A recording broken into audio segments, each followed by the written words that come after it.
Hi everyone, my name is Cuizon, and I was tapped to give a lecture for UADC 2024. After careful deliberation, I decided to give a talk on first speaking, which I guess, in my opinion, is the best speaker role. Maybe specifically first speaking, assuming you will reply. Let's get straight to it. So here's the outline. It's going to be divided into two parts. The first is titled First Speaking Starts at Prep, which discusses the unique position or the kind of mentality and thought process and role that you should be adopting when you are in the context of prep. The second is something titled Gaslight Gatekeep Girl Boss, which is really just explaining important things you need to note when it comes to what do you call this when it comes to first speaking. First, first speaking starts at prep. There are a couple of things you want to ask yourself when approaching prep, and I think because Asian parliamentary gives you the luxury of 30 minutes, you can still afford like some time to ruminate and think over it. In comparison to BP, where especially if you're speaking like literally first in the whole round, you don't have the same luxury of time. The first is, do you understand the motion? The second question is, do your teammates have the same understanding? If not, how do you arrive at a compromise? Third is, do you think, or rather, what do you think should be the priority of the case? The fourth is, what are you comfortable with explaining? And then the fifth is, what does the debate call for? And for the first two questions, maybe the first three questions, what I really want to emphasize is it is important for an Asians team that you, number one, have a shared understanding of what the motion calls you to do, but second, a shared understanding of how you choose to attack the motion. And this is mostly because, in comparison to BP, where a lot of it is sporadic bursts of argumentation, sometimes you can kind of just get away with, arguing whatever. For AP, I think there is a stronger risk of things like being penalized for inconsistencies, being penalized for a lack of clarity, being penalized for not having a cohesive case. And that normally is what's going to happen if you and your teammates don't have a shared understanding. And typically we look at motions and we think, oh, it's very easy to think about the stakeholders. It's very easy to think about the main arguments. But I think especially now that sometimes motions are made with specific nuances, it's better if you all are on the same page in terms of that. For the fourth question, in terms of what are you comfortable with explaining, I think this is mostly a matter of, based on your understanding of your skill level, your comfort, and your knowledge on a certain topic, to what extent do you think you're able to explain something? Or more specifically, to assuming, let's say, you weren't able to fully write your speech on a piece of paper, there will be times when you come into a round and your paper isn't complete, and maybe you have the skeleton of your argument or the skeleton of your speech, but at some point you just have to wing it, ad lib it on the spot. Or for example, if someone asks you a clarificatory POI or a POI that demands that you expound beyond what you prepared in prep, do you think you're capable of really taking ownership over that question and ownership rather over that specific train of thought? And I think at this point, I will explain later in more detail that you have to be very honest with yourself on what you can and cannot do. That is not to say that if you are confident that you cannot do something, then offload it to your deputy and your whip and hope for the best. But rather, I think number one, be honest about it within the context of prep.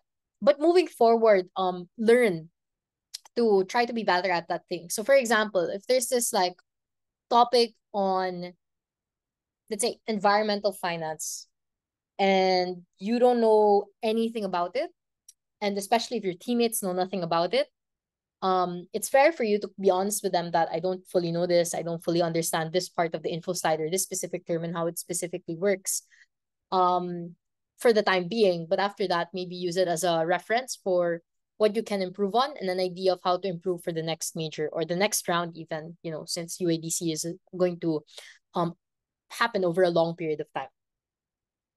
The second thing I want to highlight is the second part, which is, do your teammates have the same understanding?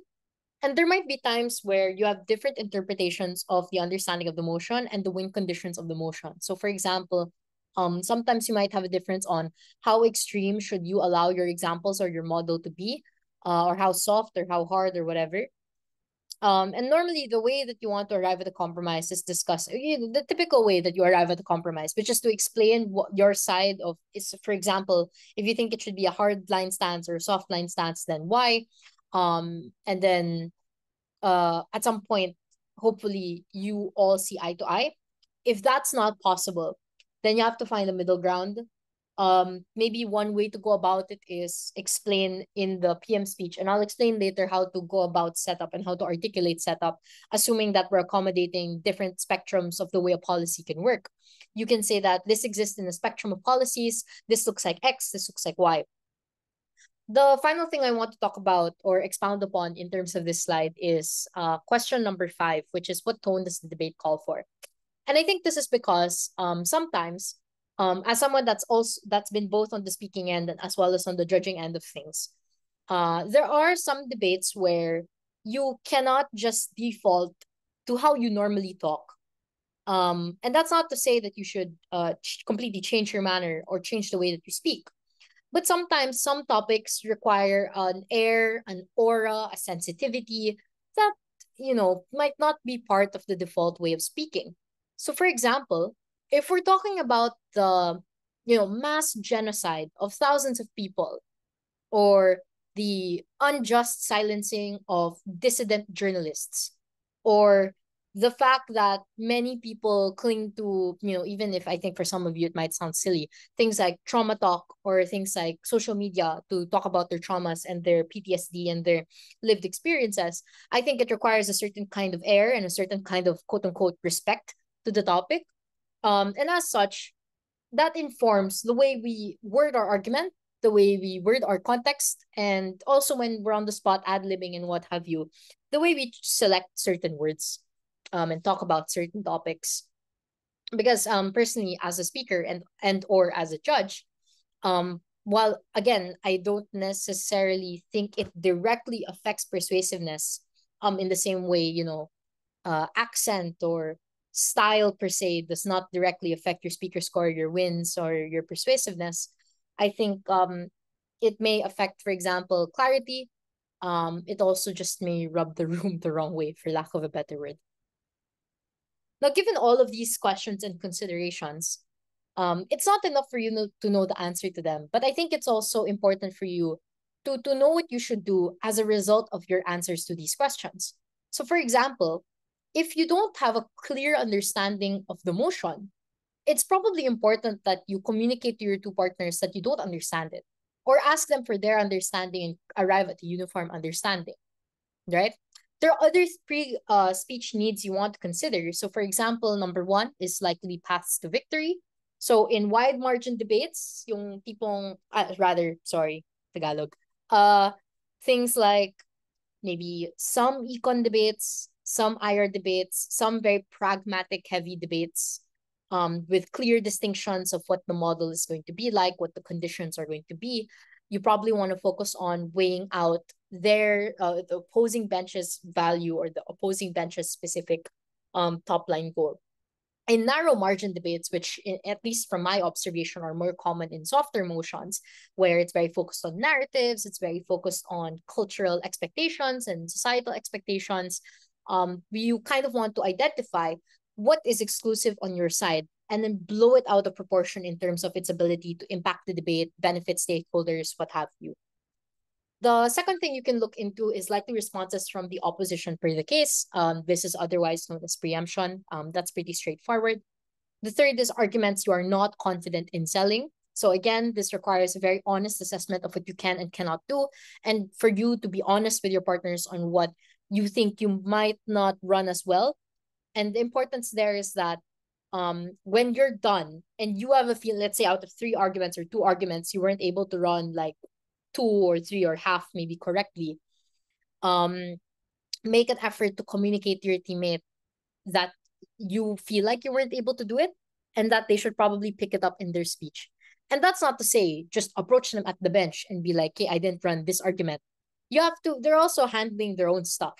They're also writing their own speech. They're also listening to the next person. They're just as stressed as you, right? So make it a little easier for them. Things I did before were, for example, I would write my whole speech. But to be fair, I'm the kind of person who writes my speech word per word. And what I would do is I would highlight or like encircle the whole part that I feel like I wasn't able to say correctly, and then give it directly to my deputy so they can just like read it on their own time, copy it on their own time, understand it word per word. So that I don't have to do a lot of explaining to them, which competes with the time they have to take to listen to the speaker that comes after you. Um, among other things. So again, it's not just being honest with them, it's also making it easier for them to instantly understand what it is they need to pick up so they can action on it in the next 7 minutes or so. Last thing, similar vibe, arguments you may not have enough time for, especially when you might normally when over time as you do a speech, you probably have a baseline understanding of how many papers or how many words or how many paragraphs does it take for you to get to 7 minutes. And therefore, you sometimes will catch a vibe on if you're writing too much or if you feel like you've prepared too much material. So ahead of time, you probably have an idea that there are some arguments that you may not be able to have enough time for. Maybe it's like the third argument that you only started saying at 6:45. Or maybe it's like this fourth structural reason or this level of weighing that you tossed aside in favor of moving to the next argument. So you have to be mindful of that stuff. And similarly, you have to tell your partner that you didn't say it, especially if you think it's important. And as much as your partners should listen to you, and it would be nice if they listen to you, as I demonstrated earlier, they're doing their own stuff. They're handling their own stuff. So it's important that you communicate to them directly what is that thing that you left out, because they may not have noticed or picked up themselves that you left it out. Next, some thoughts on structure. Number one, do not underestimate the following. So don't underestimate the logistics of note taking. And what I mean by this is, uh, I know it sounds like muscle memory to just, come into a round and then you're already prepping the motion. And then you have all of these habits like bringing out a piece of paper, mapping out the argument. Maybe you have a paper and then you're rewriting the argument on a different paper. You have a mind map, a dump, an idea dump, something like that. Um, but in terms of time efficiency and what you think works for you, don't underestimate it.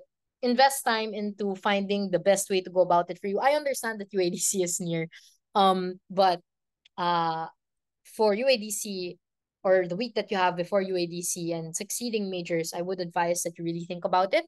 I think some things to take note of. Number one, which form of note taking gives you the set of notes that is the easiest to understand in the moment, meaning when you're up on that podium and you're speaking at how many words per minute or how many words per second, is it easy for you to understand, or is it the type of note taking that you'll have to take 5 seconds to like read it, or you'll just say whatever because you really don't understand what's on your notes? Number two, do not underestimate self-training a PM or LO speech outside of rounds. So you can do a PM speech, you can do an LO speech. The way you can do an LO speech is to just watch the PM speech of someone else online and then rebut it. I think that's good. It also allows you to uh form your style of prepping and your style of thinking and gain a better understanding of what you as a first speaker um can be like, independent of the influence of your deputy or your whip. And I think it translates into prep by you being able to better articulate what you think is the correct way to approach a debate.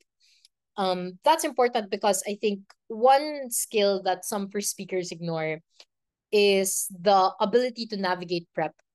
I think that some deputies and whips tend to give, or should rather, give more consideration to their first part because the first has to have a very clear understanding of what the team is trying to do. Obviously, the first speaker sets the stage for the rest of the bench. If the first speaker like Flopatron 3000s, then that's not going to be super good for the rest of the round. And so I do think that deputies and whips alike should be investing time in their first speakers being able to really make a good speech, really having a complete speech, sometimes to the point that you will only move on to the deputy if the PM speech is complete. But the issue with that is, I think PMs and LOs, or rather first speakers alike, should be able to identify when they think something can be done more efficiently. So, for example, if your deputy is pushing that, let's say, argument X goes over argument Y, but you think argument Y is prerequisite to argument X, then you should probably communicate that. Or if you think there's a specific framing that needs to come before argument Z, then communicate that as well. You have to have an idea of what makes a successful speech, um, and what you think stylistically would work. And I think to be able to hone that skill to create those opinions for yourself and assert those opinions within prep, I think becomes a lot stronger when you have time to yourself and you develop your own train of thought, such that you can justify that train of thought within 30 minutes of prep. Final thing, very simple, like don't underestimate signposting. Very important. I again, as someone that's also been on the judging end, I understand.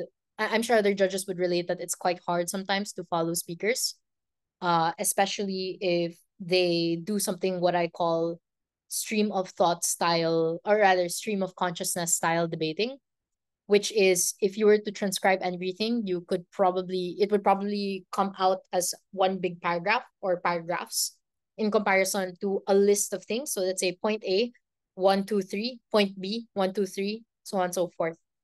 And in as much as I don't want to encourage people to massively overhaul their structure, especially if it's not like native to them. In terms of being understood by the judge, I do think that signposting does make a huge change. And I don't think that you have to integrate signposting at the expense of your natural style if it's one that's less structured and more fluid. I think it's entirely possible that you can integrate the two, um, perhaps maybe integrate bullet points and what have you for um I guess things that are more crucial to the debate. So things that need to be remembered. So structural reasons, levels of weighing, responses, etc. But things like framing, things like context, things like, rhetoric, you can afford to let go the bullet points for that. Okay. How to train structure. Similar to what I said a while ago, revisit how you note take. Another thing you can do is record your speech and re-listen after you've distanced your memory from the round. And what I mean by that is you want to be able to listen to your speech and see if you yourself can understand it. Now, it's a different discussion if you have like super good memory and even a week after saying a speech, you can still remember it word by word. But the goal here is to distance yourself from the round such that you don't fully remember where you were trying to get at and replicate listening to the speech as if, let's say, you are a judge or you are an audience member, and see how people who that are outside of your own brain space and your own mind are comprehending your speech. Are you easy to listen to? Are you easy to follow? Or is there something that we can improve in terms of structure and train of thought? The third is to restrict yourself to a plug and play structure. If you find it very, very hard to be disciplined in terms of structure, I don't think that this is like one size fits all, but I think it's an okay baseline. So it's claim, explanation, demonstration, illustration, or example, and then conclusion. And in the next slide, I have an example. So let's say you're the prime minister for the motion. This house believes that developing nations should heavily incentivize urban to rural migration. And you're trying to demonstrate that urban areas are too populated, which makes the quality of life worse for all. An example of a claim would be urban areas are too populated, often to the disadvantage of the people who live there. So the part here is you're not just claiming that they're too populated, you're claiming the negative impact, which is that it is disadvantage, like the more people that live in these urban areas, the worse it is for them. The explanation is just the broad strokes to explain why that is so. So you would say something like, this is because as more people reside in urban areas, there are not enough resources, jobs, and affordable needs and wants for them. And then after that, you'd want to give an example. So it's kind of like intuition pumping. So you'd probably say, this looks like families of 5 to 10 living in makeshift houses the size of studio apartments, or thousands of unemployed and underemployed people in the urban job market. And then to tie it all together, you want a conclusion, which explains why the judge should care about it. And you'd probably say something like, What this means is that many people are not getting the resources they need in order to live a dignified life in urban cities. And a huge reason for that is because urban businesses and agencies cannot accommodate all of these people. So something like that, right? And typically the conclusion, you want it to be able to implicitly or preemptively address a concern that will come out on opposition. Opposition is likely to say, oh, we should keep urban people, or rather, we should keep the amount of people that are urban in urban areas because the quality of living is higher, the earning potential is higher. A lot of people pursue it for greener pastures, and that's an important and valid thing that we should credit. But here you're addressing that um if the goal is to make them like succeed or have, economic mobility, that's not achieved, especially if there's a massive influx of people coming into urban areas. And at this point, we should incentivize people to move opposite ways so that we can even out how many resources are being distributed to people across the country. Okay, so that's the first part. We're now to the second part called Gaslight, Gatekeep, Girl Boss, because in my opinion, that's all first speaking is. First, general notes on framing and context. So you must have direction, comprehensiveness, and foresight. In this context, the frame and context must be relevant to building the solution, in this case, the argument. Comprehensiveness, the frame and context must capture the nuances relevant to the debate. And foresight, the frame and context must mitigate likely claims from the opposing bench. So you may have seen examples of this in the previous slide. Because again, framing is not exclusive to your introduction. Framing can also be integrated into your arguments. Some notes on this slide. Number one, descriptions in a frame are not there for description's sake. They are there to manipulate the debate into being what you want it to be. Because normally at a very beginner or novice level, the way we would be taught debate when we were younger, right? Or maybe when we're young in terms of newness to debate, is that you want to identify the keywords or the operative words in a motion and then one by one define them. We do that just so that when we're new, we can get an easier understanding of how to define emotion, how to define nuances. But as we mature more in debate and develop our personal style, we're approached with more complex motions, etc. Descriptions within the context of a frame become less about just identifying that word and defining that word or illustrating what that word or what that phrase looks like, but rather to also kind of support the argumentation. So like I said, it's there to manipulate the debate into being it what you want it to be. So for example, if you want to frame a specific actor as vulnerable, sometimes the descriptions are agents in helping you do that.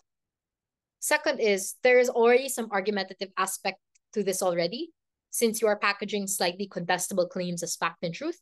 If you are not packaging slightly contestable claims as fact and truth, you may be implicitly prioritizing the characterization that serves your case. Okay? So what this means is, in terms of framing and context, it is a way for you to argue that a problem is true or that a problem is very severe, setting up the stage for your argument, your mix, your analysis, etc. to be important. Now let's look into building policies. There's several parts to policy, and in my opinion, you don't have to include all of them. And in the same way I said that description isn't there for description's sake, these questions aren't there for policy building sake. I think you should include them depending on what are the needs of the motion. So this stuff looks like what is the core effect of the policy, who enacts it, are there exceptions to the policy, are there penalties and repercussions, what are manifestations of the policy. I'll give examples later of how to demonstrate number 5. But an example of what I mean by you should pick and choose depending on what's relevant. In a motion where let's say it's not enacted by the state, or maybe the house or the person doing the policy in question or doing the specific action in question might not have enough power to impose penalties and repercussions onto anyone, maybe question number 4 might not be as relevant. And in fact, it might be out of place and might encourage confusion in the panel. Similarly, sometimes you might want to frame, if your framing is that we should enact this policy because it's very urgent, maybe it's addressing something like global warming or climate change, or war, for example. It might not make sense for you to put exceptions to the policy. That's up to you. Again, depending on how soft or hard you want to be. Now let's delve into the fifth question. Here we have an example on the thought process behind creating manifestations of the policy. For the motion, this House supports academic streaming. So for academic streaming, what this essentially means is that you are just streamlining kids in a grade or in a school based on their academic performance. And what I'm showing here right now is a graph of how you can think about explaining what academic streaming is from the lens of a policy, because it can start from the top, which is simply just to explain its baseline definition, such as separating kids by academic performance, which is the first and immediate explanation for the question, what is academic streaming? But there are other parts to it. For example, in the middle level of the inverted triangle, you can see, quote, routine assessment or other measures. So this looks like parts of the policy where you explain we will have yearly assessments because we understand that the academic performance of a kid may change from year to year, or other measures, for example, where you might say, on top of academic streaming, we will integrate other measures in order to assess the overall profile of a student and segregate them based on that. And then there are very small or more specific implementations like resource allocation. So for example, maybe you'd say, after the performance of academic streaming, we would allocate resources and manpower depending on the needs of that category. So for example, in the group of kids that after academic streaming were deemed to be struggling, were deemed to be comparatively slower, we would allocate teachers there specifically that were rated high on the basis of patience, on the basis of the ability to explain complex concepts in a more simplified manner.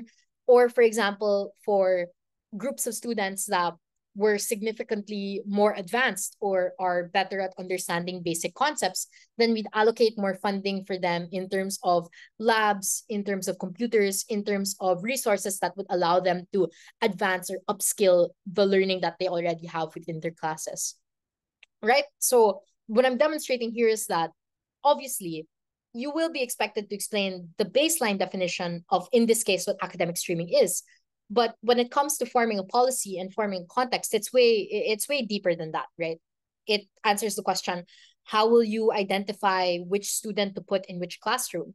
Will you exclusively measure them on the basis of academic performance? After you segregate the students, how will they be treated? Is there a difference in how will they be treated? And overall, this contributes to different arguments that you may run.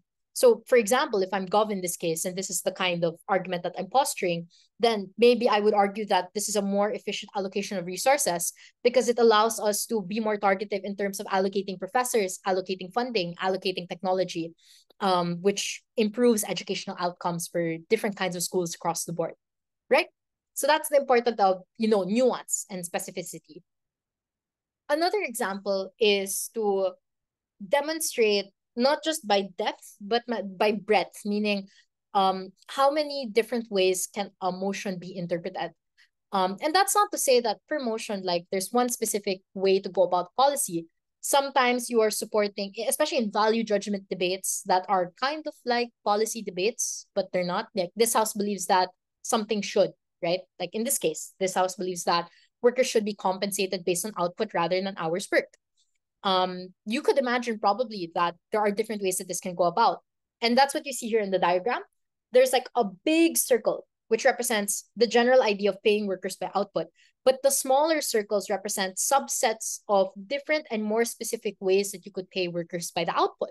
You could pay them by per units made. You could pay them by the percentage of the cost of good, or rather the price of the good that was sold, for example.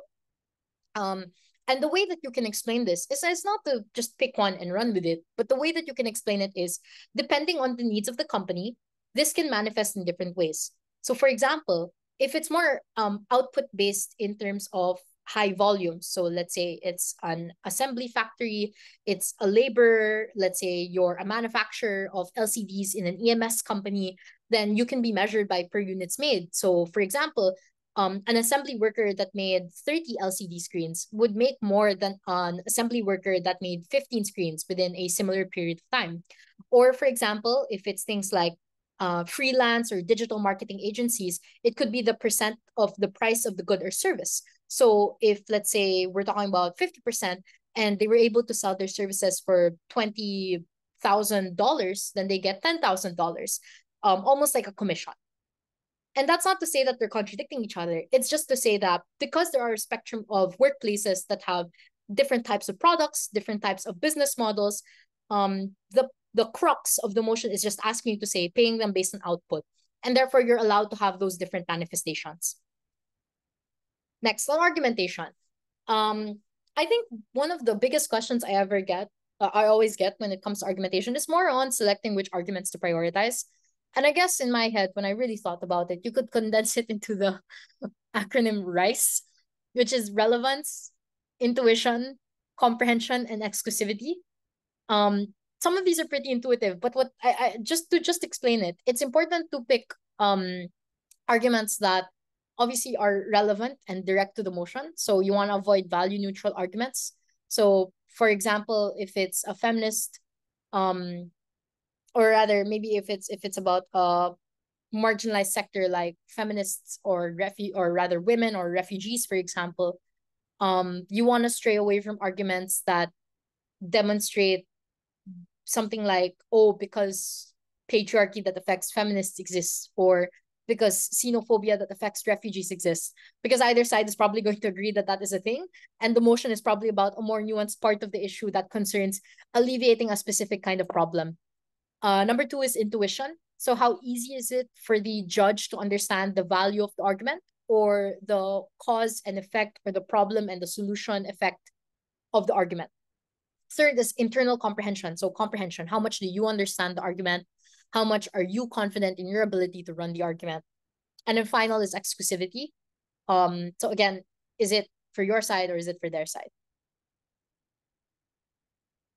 The next issue that I normally get is people are confused on how to run an argument to completion. And I think that, on a case-to-case basis, there will be different answers for that. But at a very baseline level, you can condense it into problem, solution, and meta. So under problem, you probably want to answer how does it happen? But more importantly, what I tend to appreciate more in first speakers, and this was something that I strongly focused on when I was a first speaker, was to demonstrate why the problem is unparalleled, or like is at an unparalleled level of severity and urgency. And the way you want to do this is probably, again, right, a while ago, I was contextualizing it in terms of context, examples, different ways to manifest an argument or to manifest a policy. And you could probably do that too. So, for example, in motions like this house, this house opposes the stigma against laziness.